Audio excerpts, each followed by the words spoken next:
My family told me not to come to New Year's Eve because you just make everyone uncomfortable.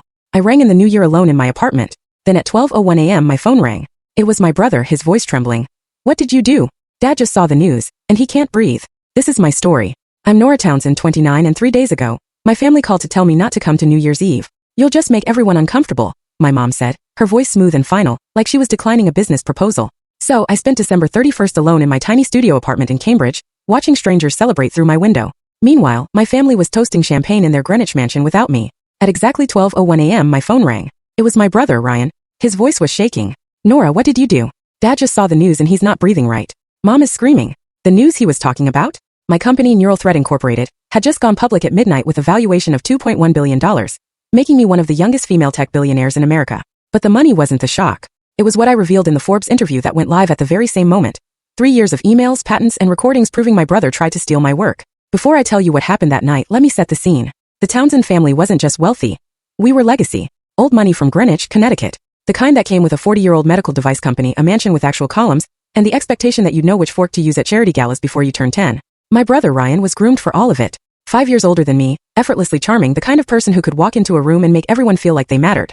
He wore Tom Ford suits like they were jeans, played golf with investors. He was everything our parents wanted in an heir. I was different. I liked code more than cocktail parties. I got into MIT for computer science.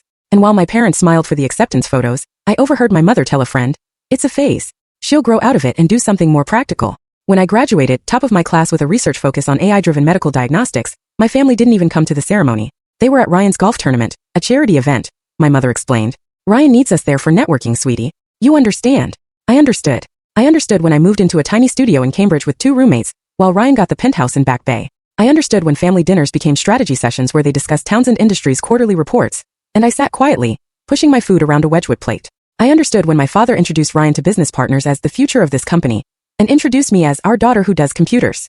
But here's what I learned early. In my family, brilliance was less valuable than charm. Innovation was less valuable than tradition, and I was less valuable than Ryan. I just didn't know how much less until 3 years ago. In March 2022, I was working on something big. Not just interesting research, big, revolutionary big. My 2 co-founders from MIT and I had developed an algorithm that could analyze medical imaging data faster and more accurately than any existing system. Early detection for diseases that usually killed people before doctors even knew what to look for. We were calling it Neural Thread because it threaded together neural networks in a way no one had done before. We were months away from beta testing. Investor meetings were scheduled. Everything was falling into place. Then my mother called. "Nora, we need to talk about Ryan." Her voice had that edge. The one that meant this wasn't a request. Townsend Industries is going through a difficult quarter. Your brother is under enormous pressure.